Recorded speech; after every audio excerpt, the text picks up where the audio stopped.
What is up, everybody? This is Bark After Dark. I'm Jake. He's Jake. We're Jake Rowe and Jake Roos.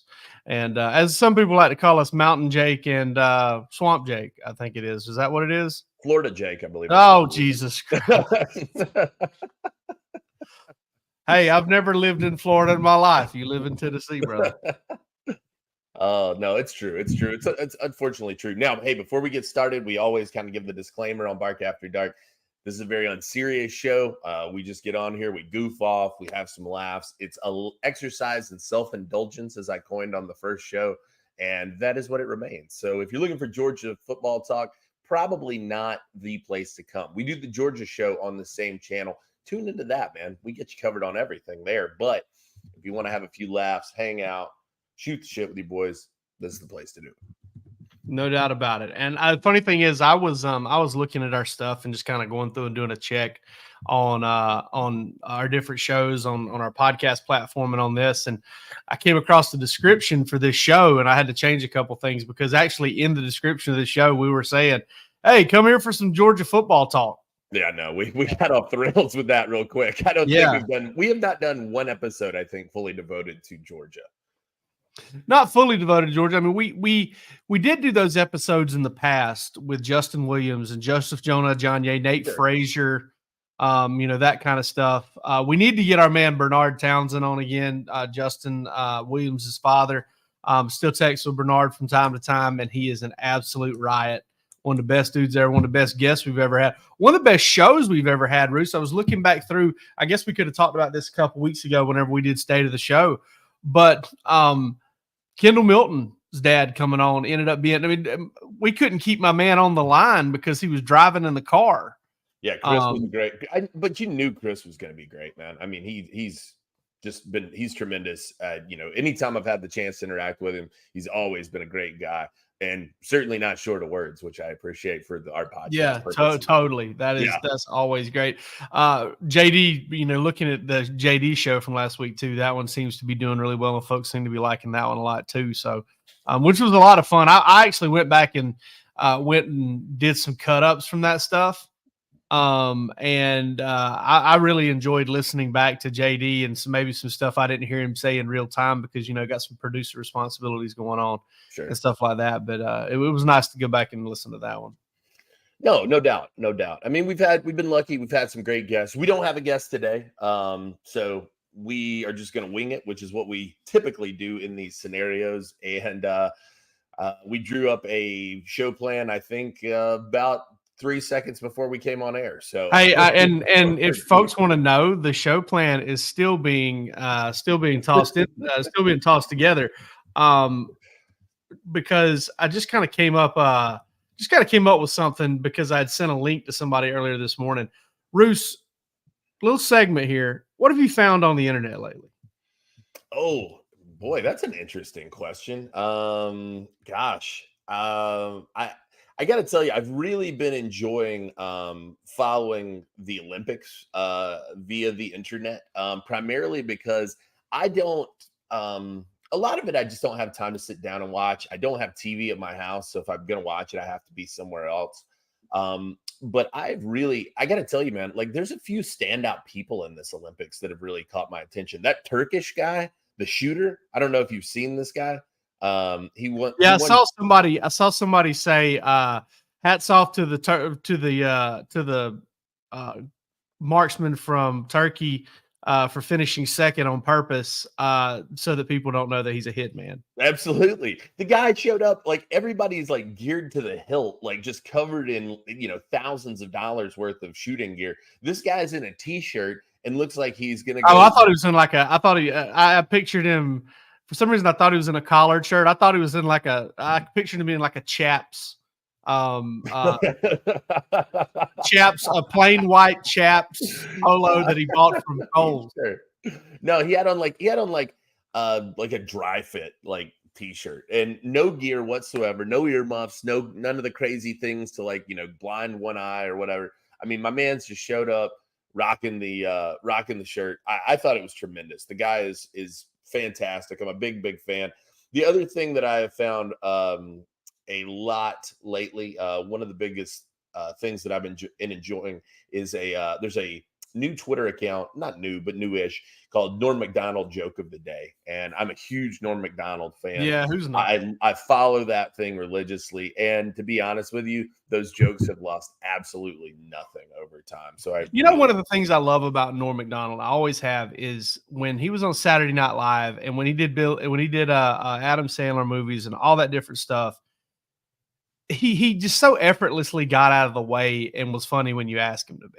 It was just there. I don't know, man. It just seemed like there was this there's just this lack of ego there with him that was always kind of fun and made him, I don't want to say like a relatable comic, because he was just, you could tell he was operating on a different bandwidth from an, I get jokes, I get humor type thing, but I don't know. It just made him more likable, I guess. Oh, I would agree completely. He was kind of an everyman, and he played into that really well. Was very kind of self-deprecating throughout. But then, like, there were always jokes about like hookers and crack pipes and he always had that stuff, and he would just like sneak it in at the very end just to kind of throw you off. And like, I remember in Dirty Work, I don't know if you've ever seen that film. Yeah. Where he's in the trunks full of dead hookers and he's clicking them open to sabotage the guy's car commercial. Like, the place you have to be in to come up with that, not exactly like super highbrow humor, but to go for something like that, I always love Norm. That's something that you and I definitely align on, with our love for kind of the Danny McBride stuff, and even like you said, some of the Norm Macdonald stuff, some of the Adam Sandler stuff, is we really do place a lot of. I like swinging big. Yeah. I like swinging big. Now, back in the day when I was into that show, Comedy Bang Bang, and they were swinging maybe a little too hard for you guys. Sure. That they'd swing so hard it'd freak you out a little bit. But honestly, I feel like I think You Should Leave is probably the current version of that. God, and it's so I think You Should good. Leave is just. It's so good. It's definitely not for everybody. It is not. It is not. But the people it is for, it's like, I knew from the first skit of the first season that I was like, oh, I'm so in. When he pulls the door the wrong direction, that to me was, and then the drool falls, and I was like, this is for me. This is absolutely my speed. Yeah, it's wild. From the very first scene of the very first show, the pushing against the door. Yes. It's just, it got me right away. It got me right away. And I still pick and choose. But the ones that I've liked, the ones that I've really liked, I've probably watched 25 times. Sure. Because there's some subtleties in there you pick up. I don't know if you've been looking backstage here and you're interested to see what I'm about to pull up here. I am. This is what I found on the internet this week. Okay. A 2005 Toyota Sequoia, $5,200. Okay. But listen, let me speak to the brand. How many miles this thing got on it? I don't know. There's a golf cart and cold plunge underneath right there, but it's got over 200,000 miles. Okay. But $5,200, man. Yeah, that's pretty incredible for that. That's not a bad deal. That's a good deal. I saw it and I was like, I don't need this. That is so much car. Like that was like Toyota's answer to the Ford Excursion. The Expedition. Yeah. No, the Excursion. Yeah, it's not that big. It is. No, that Excursion, dude. These are not. It was their answer to that. This one doesn't even appear to have a third row in it. The Expedition was little more than a 4-row. This thing is gigantic. No, an Expedition's massive. An Expedition, no. An Explorer. No, the Explorer is the RAV4. No, the Explorer is much bigger than the RAV4.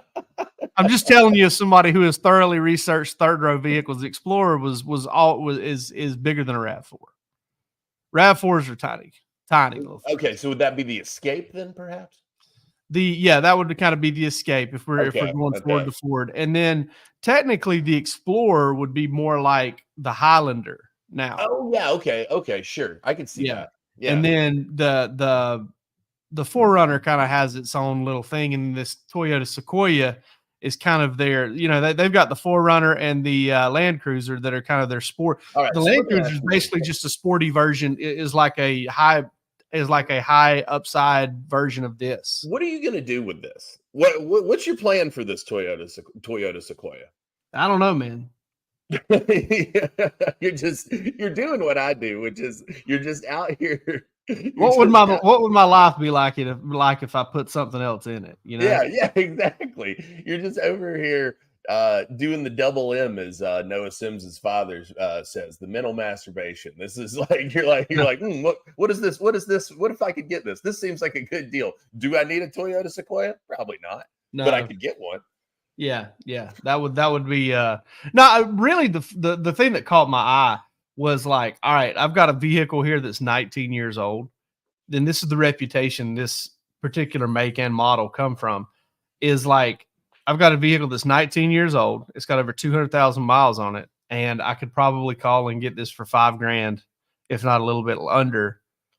And I think it's a deal. It's pretty quality product you make if you're. I drive a 31-year-old Toyota, so yeah, I understand. Yeah, it's pretty incredible, But yeah, I saw that, and apparently those things guzzle gas too. They're pretty crazy.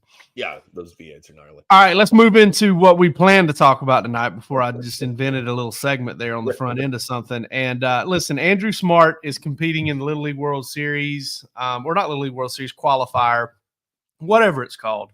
They're trying to get the state of Georgia to the Little League World Series in Williamsport, Pennsylvania.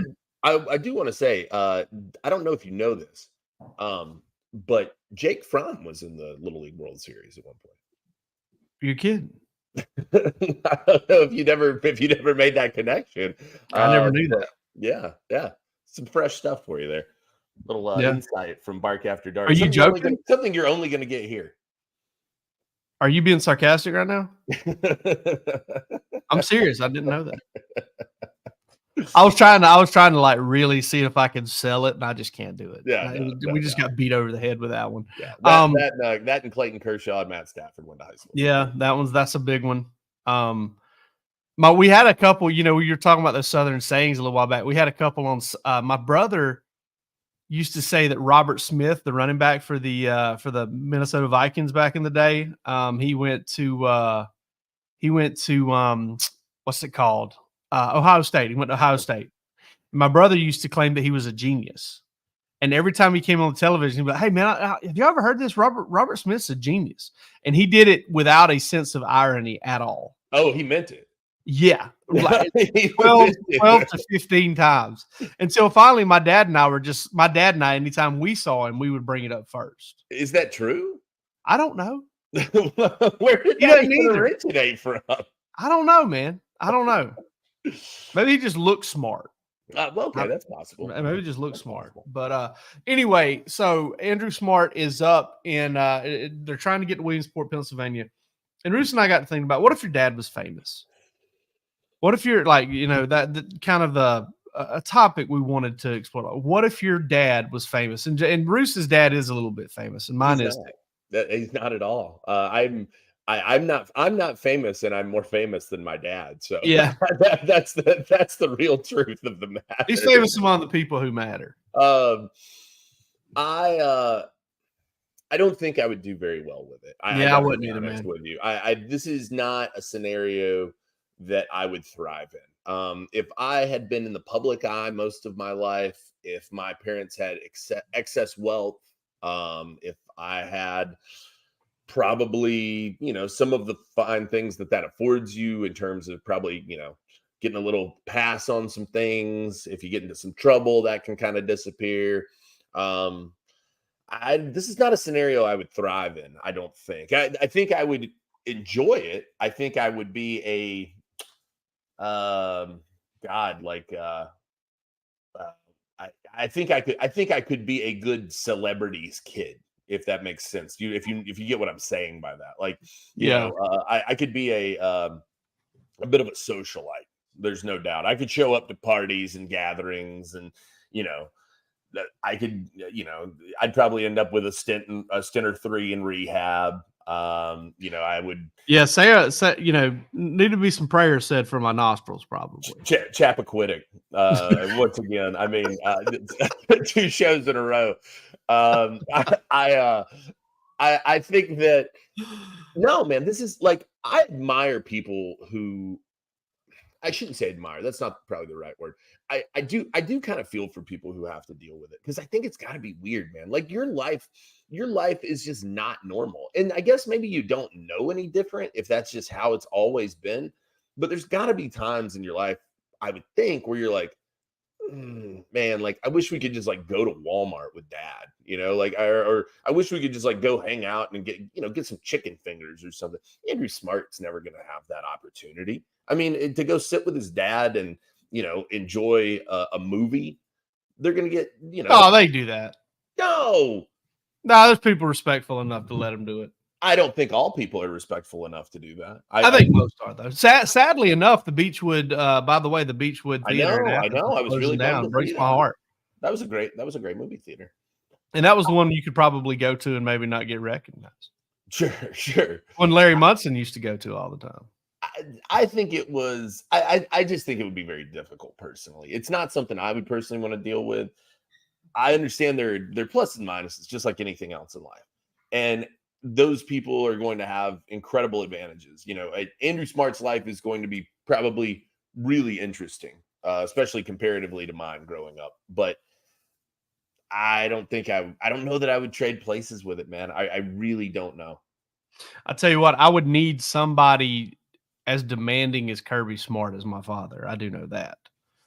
Because I wouldn't hit like that as a dad, though. I'm sure he is to an extent. I'm sure that doesn't come. That those are some core human philosophies on how you believe people should handle life. And I think that some of that is going to come through. I mean, he's probably softer, with his own kids and things like that. But at the same time, my thought would be that he's like on that so often that like when he gets home, like I don't know if there's an off switch. No, man, I don't think there is an off switch. I think that's just to an extent that's on. I think there's a dimmer, but there's not an off switch. 10 years if he can't turn that off, man. I mean that's no. Like I said, I think he dims it. And I don't think necessarily you've got to like yell and scream and be intense about it. I think it's just more of like hey, this is how you're going to act. This is what I expect, type thing. Sure. You know what I mean? Like, sure. But for me, like if I had one of those laissez-faire parents, rich parents, famous parents. Oh yeah, like you let you grow up as a feral child. Yeah. Oh man. Yeah. I wouldn't hit a lick at anything as long as I had money. Absolutely. Nothing. Because I can do, dude. I'm like my man from Office Space. I can do nothing with the best of them. Oh, absolutely. And so that would be number one. I got to tell you, it's interesting you say that because it reminded me. I saw this thing recently. And somebody was like, everybody's giving all this hate to Bronny James. And they were like, instead, we should be celebrating Bronny James. Because if my dad was that rich and that famous, the last thing I would do is be pushing myself hard enough to play professional sports. Push my self hard enough to go to Popeyes. Yeah, dude. And I'm not even going to do that. I'm sending a guy to go do it for me. Yeah. If I got that kind of money, like I'm not saying feel how you feel about Bronny James's game. I do admire that because I do not have that in me, dude. I would not be out here grinding, going through practices. Like it's just not part of the equation. I know I'm not wired like that. Yeah, me neither. No, I'm not wired to search for excellence. I'm just not. Get by to the next day. That's where we're at here. You and I operate from a survival mentality. Yeah. It's like exist 24 hours, goal complete. Exist 24 hours. Be as comfortable as possible. Yeah. Yes. Find little pockets of comfort throughout it. Yeah. Moments. There are times, it's so funny. And listen, fatherhood does this. And part of what we're saying is just joking. Both of us pretty hardworking dudes. And we do enjoy that. But I'll be honest with you, man, there are times during the day where I'll catch like 5 minutes and I'll sit there and be like, man, what's it going to feel like when I lay down in my bed tonight? I'm going to lay down in that cool bed that's been sitting there the bed's getting cool all night. And we'll hit them fresh pillows, get that fresh little leg pillow between the knees And I sometimes I daydream about it during the day. I just do. Every day of my life, I think about retirement.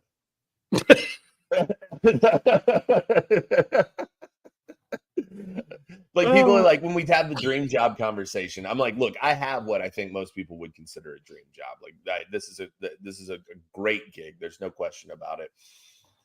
But my dream job is to be retired. I like you said, I could do really well doing nothing now. Like I would find things to do. I think I would cultivate hobbies. I will say this though, it is slowly creeping out of me the older I get. Like the fact that I just need to be doing a little bit of something productive. Like I need to. But I'm saying, like, even when you were, let's say you were retired, you'd find stuff to do. No, for sure. You're not gonna watch Matlock reruns. I really believe though, I'm probably gonna be. So let's say 60 years old. Let's say 64. Let's say 64. 5 years old. All right, 65 years old, retirement, whatever. That's the retirement age. I'm gonna be fat. I'm gonna be probably just hurling damn subtweets and come at me, bro, stuff at people on Twitter, just not giving a shit about anything. Just going after. You've got 2 surgically repaired knees. Yeah. So you're gonna 2 be surgically repaired shoulders and 2 surgically repaired wrists. Ooh. Yeah, it's gonna be. Yeah, you might be watching Matlock. Yeah, actually, now that I think about it, Night Court. You need to watching up smoking, is what I would say. Speed this thing up a little bit. Yeah, this is our current trajectory. You just need to go ahead and get on the train. Yeah. Well, another thing, we've talked about this in the past, but I'll catch some Matlock if it's on. Like I'll catch some. Catch some heat of the night if it's on. When I was a kid, it took me a long time, I think, to recognize that Matlock and Andy Griffith were the same person. I did not draw that connection because he was so much older, and he was. I honestly think I'd probably seen Matlock first, and then I saw Andy Griffith, and my dad made sure to point it out, like, hey, that's the guy that plays Matlock now. I'm glad you had that person in your life because I didn't. Okay. Yeah. So be glad for heroes is what I would say. I had to learn that on my own. He's a little bit more rotund in that show. He's got the white hair. Like he doesn't look like the same guy, Kind of like me. Kind of like what I'm going to look like. Was a big, huh? You're kind of like what I'm going to look like. You'd make a good Southern lawyer as well, Jake. Oh man, I wish I was. I've thought about that. Like I'm weird like that. Like I think about, hey man, what would I have done if I'd have done this?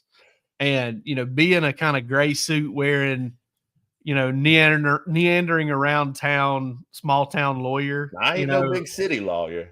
Yeah. I get it. Just passing all these good cases because they're too much work. Sure. Oh, wait a minute. There's a class action. It's going to take 7 years to litigate, and I'm going to make $3 million. No, I'll do this will for this lady over here. Absolutely, 100%. Sure. There's some easement. There's some easement documents. I'll do it for a basket of cucumbers, or I'll barter services. Ma'am, you got any of them peaches? Yeah, sure. You got a little basket of peaches. Oh yeah, the funny thing is, I don't know.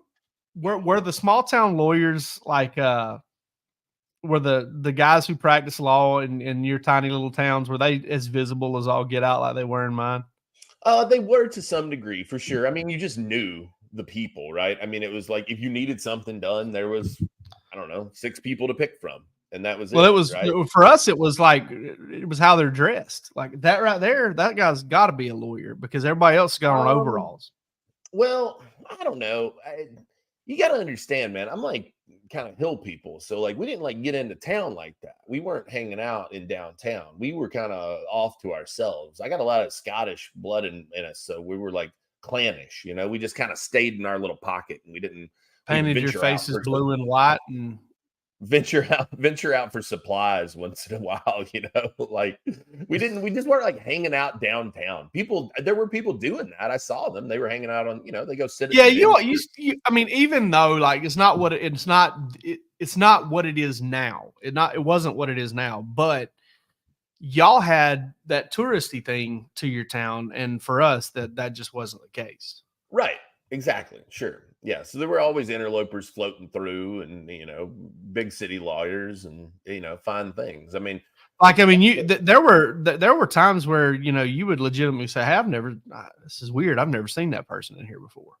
yeah. I mean, it was almost like if a new person came to town, that was a big deal. Yeah, it was almost like old what did they call them back in the western the towns? They called them something towns. They would just kind of, I won't want to call them mining towns or anything like that, but these little pop-up towns that would kind of come in, and they were so small, like, hey, I ain't never seen you around here before. Oh yeah. It was almost the modern day version of that. Like growing up, it was like, man, I've never seen that person before in my life. Yeah, absolutely. What are you doing here? Yeah. How'd you get in? You ain't from around here, are you? Yeah. Yeah. How'd you get in? Is there a hole in the fence? Yeah. Yes, exactly. It's almost like I thought I lived in like a lumber yard or something. Yeah. Like an old dog, man. You ain't no 2x4. Oh my God. Well, that was quite a transition from what if your dad was famous. We got into small town lawyers. Oh shit. Yeah, that's what we do. We follow the train wherever it goes, and the train now leads to a quiet place where we'll just go ahead and take off for everybody to see. All right, you want to lead, or do you want me to? I don't know. I'm trying to figure out what's so funny. The way you said that for everyone to see. Oh, okay. All right. Touch all the things. I've wrestled with a few questions this week, and one of them also has to do with kind of watching some of the Little League World Series and also watching some of the Olympics. But if you could go back to let's say you got to go back with all the knowledge you have now, but you're still only 5 years old, so you got to kind of make your way until you can start acting like you're, I don't know. I guess you could be a young Sheldon at 5 years old if you really wanted to be, just be a genius.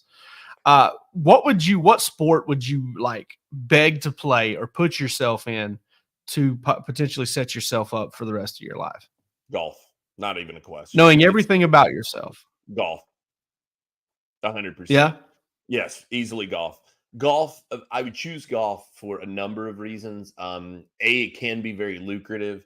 B, the big thing is you can play it forever.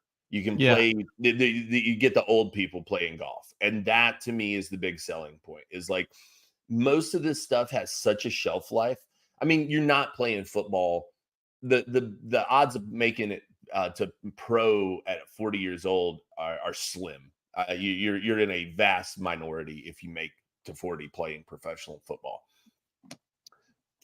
Almost never happens. That's what I'm saying. Professional golfers at 40 are kind of like, is he in their prime? Yeah, is he in his prime right now? Like, usually in the second half of their prime, but some of them don't hit their prime until they're 40. That's what I'm saying. Yeah, I totally agree with you on this point too. Let's say you don't make right. Let's say you don't make it to the PGA Tour. Everything you did, everything you could. You worked as hard. You just did not have the natural talent, or you didn't get the breaks, or whatever. Right. It's still pretty damn awesome just to go out to your local golf course and just stripe it and be really good. Yes. And exactly. As somebody who plays golf, and I am perfectly happy with the way I play, which is I'm probably like a 15 handicap, maybe 14. Yes. I'm perfectly happy with that. Don't care if I get any better, not striving to get better, playing to have fun. But getting to that point and being somebody that could go out there to every now and then hit a shot, and somebody like, man, that's a great shot. Kind of being able to play rounds like that. I don't know, man. There's a reward in that. There's something there's a satisfaction to be okay at. What I tell people about playing golf, I'm not very good. I don't play very regularly at all. But the thing that there are few things that feel as good as hitting a great shot. Yeah. Especially a great iron shot. And you only got to do it once. You only got to do it once. And then you're like, that's kind of where the bug comes from, where you're like, I could kind of get into this. It is a hit of crack. 100%. Yes. Yeah, absolutely. So, next thing you know, you're Richard Pryor. next thing you know, you've invested, your family's savings in Titleist irons. Shout out to the hat, by the way. Nice new hat there you got. But yeah, I think that for me, it's golf. It's not even close. Like I said, the lifetime aspect of it is really what sells me on golf. I think that's the cool part of golf. Yeah, and I think your country has to like go into that too. Like, I mean, like you said, golf. There's a lot of other benefits. I mean, you probably do it if you grew up in a different country where the other sports were kind of a bigger deal. But I do know that I feel like in golf you can work yourself and get yourself coached to a point, whereas other sports, if you don't have the bare minimum athleticism, which I'm 40 years old, I saw myself from 5 to 40. I know that I don't have the bare minimum athleticism, so I'm going to choose something else other than football, baseball, basketball, or soccer. Could you let's turn it about though this way. Could you have set yourself up in a way could you have worked hard enough to have become a walk-on perhaps in one of those 4 sports? Yeah, I think I could have in baseball. Yeah. I had a chance to play some kind of private school baseball with some very small scholarships when I came out of high school. Okay. But it was like, I want to say Methodist College in North Carolina offered me like $5,000 a semester, but it was like $28,000 a semester to go there. Sure. Montreat College, I think it was like $3,000, and it was very expensive to go there too. So I was a pretty good little player. And honestly, I think I had shoulder surgery going into my senior season, and it took me a long time to get my arm strength back, but I had been a catcher all the way through that. It's pretty easy for good defensive catchers, which I was a pretty decent little defensive catcher, to kind of get opportunities to play at the college level. And I was a decent hitter too. And I didn't get to do that my senior year. So catchers are like base players. Like you got to have one. Gotta have one. And they're not easy to find good ones. I mean, if you can make do with even kind of a shitty one. Yeah, no doubt. I feel bad for my son. He'll never get to do that because he's left-handed. So, yeah. So I raised a little left-hander who has a little aptitude for baseball. Okay. Well, maybe he can be on the mound though. I'm gonna helicopter this man. I'm gonna Von Erich this kid. Todd Maranovich Rowe. There we go. He only had 16 eggs for breakfast this morning. So, all right, you go. All right. Well, I told you I wasn't going to tell you when I was going to do it. Oh, there he goes. But we're back. We're back with another edition of Rose Rankings. I enjoyed it last time, and I wanted to do it again because I hadn't done Rose Rankings. You got to love that I took the time to make graphics. I do. Right. I wouldn't know where to begin how to make that. Southern Gluttony. Southern Gluttony. That's today's category.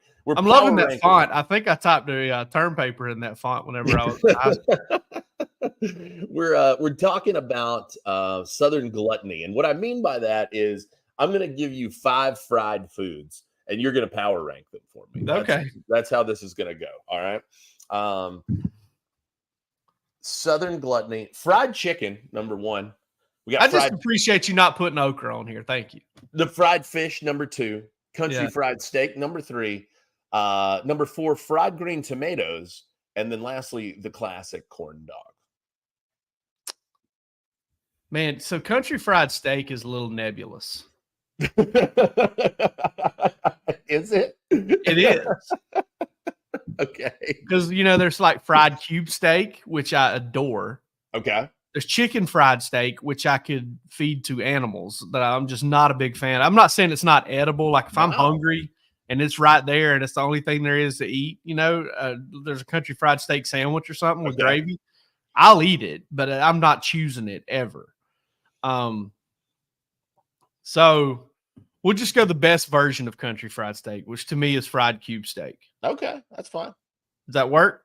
That's fine with me. That's not what I would have chosen, but yeah, okay, go for it. I'm a chicken fried steak kind of guy. Yeah, not me. Fried fish is number 1, especially if it's all about what you dredge it in, and that's got to be. I kept that one nebulous on purpose as well. I mean, type of fish. I didn't go into all that. Just fish. Yeah, no flour. It's cornmeal. Yeah, just cornmeal, dusted with the cornmeal to fry it. Then it's fried chicken. And then if I go fried cube steak, it's fried cube steak. Okay. I guess I'm just going down the list except for flipping the top two. And then fried green tomatoes and then corn dog. I do love a good corn dog. Don't get me wrong. You're taking fried green tomato over the corn dog. Yeah, I love fried green tomatoes, man. Especially if you can get a little remoulade. I do too. And that's fair. But God, a good sweet batter corn dog is a real treat. Here's the thing about the corn dog. And I've had it both ways. I've had the ones that are like, they get real fancy with the batter and the batter's really seasoned and it's great. But if that dog on the inside isn't like a good solid hot dog, like if it's a cheap, cheap little, maybe has some ground up chicken beak in it or something, no, man. Like give me honestly, the bigger the corn dog, the better, typically. Yeah, that's true, I think. Because you're getting a quality Frank on the inside. Yeah, that's true. What's wrong with you? I lived in Normaltown for a few years and Boulevard for several years, and so I went to Hilo all the time. And that Hilo corn dog is really good. The Hilo corn dog is so good, man. It was always a treat. Some people that make their own, while I love my man Rob up at the Blind Pig, he's a friend. The Woody, which is their corn dog, it was always inconsistent. Like sometimes the corn dog on the outside, the breading would be kind of dense and really good, but sometimes it would be like light and airy a little bit, and I'm like, nah, that's not what I'm here for. Like I'm here for cornbread surrounding a dog, basically. I am a hot dog. I'm a sucker for the mass-produced, like buy it at the grocery store out of the freezer section corn dog as well. They're not terrible. They're not as bad as they should be. No. The gas station actually just down the street from my house sell chicken tenders, tater wedges, and corn dogs. And that's always on the menu. And they buy them from an institutional foods place, like we used to get our lunchroom food from in school. Absolutely, they're Honey Crunch corn dogs, and they are damn near delicious. Corn dogs are good. A little ketchup, little mustard. Kind of make a Venn diagram out of it. Have your combination, but have the ability to go back and forth.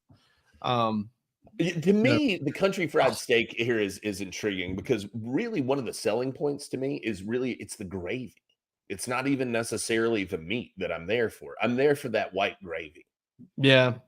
I love that. Don't get me wrong. Like biscuits and gravy and stuff like that. Like that's great. But I'm just not into the chicken fried steak. It's more of like, I like the brown gravy that you make when you fry up some cube steak. Sure. As a matter of fact, every time I go home to Pearson, I ask my mom if she's cooking or if my sister, if she's cooking, if they'll cook I say, hey, listen, I'm going to go to the butcher shop. I'm going to get them to double cube it, double tenderize it.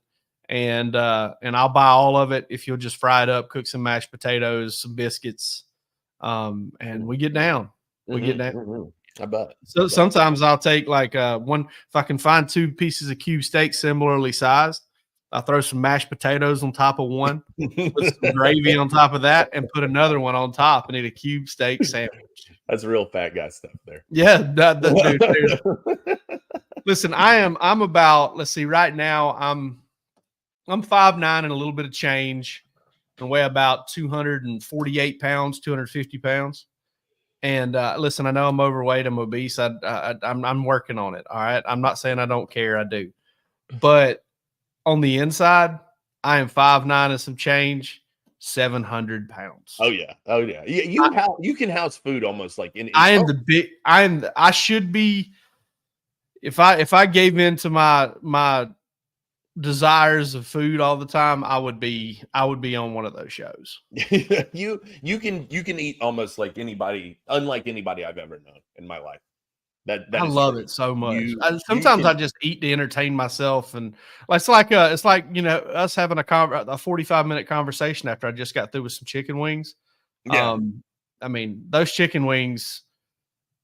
I've never seen anybody that do it like you do it. I've never seen anybody eat bone-in chicken the way that you eat it. Like it looks like someone took a pressure washer to it. I mean, just absolutely stripped bare. Yeah. I do, man. I take those little cartilage knuckles off of those things and I chew them up. You're just like gnawing on it. Like, I mean, and another, I do some weird things when I eat too now. I mean, I like when I eat shrimp, like probably 4 out of every 5 shrimp I eat, or I'm going to eat them with the tail on. You ate those ones in Carrollton with the shells on. Yeah, that's what I'm saying. I'm going to eat them with the shell and the tail on and everything. I've never seen anybody really do that, and I tried to do that when you did it because I was like, maybe he's on to something here. Your guts have to be absolutely. See, I feel like on the inside of my gut, those things are just like scraping the edges. You know, like they're just in there. They're just in there. I'm getting some roughage. You're not supposed to do that. The fiber is what you get to do that. That's why you eat leafy greens. You know, fiber's what weak people get to clean out there. For me, I use shrimp holes. Yeah, you're over eating the equivalent of toenails, basically, just going down your gullet, dude. Eating rhino horns. Yeah, absolutely. Which is, a sad subject, by the way. I don't know if you've ever looked into that. Maybe we'll get into that on Bark After Dark sometime. But for this one, we got to go. We got to get out of here. We appreciate everybody listening. We'll be back next week, and we'll formulate a plan no later than 2 minutes before we come on the air. So we'll have you figured out. But we appreciate everybody listening. We love you. Y'all take care, and have a good week. Okay. Oh.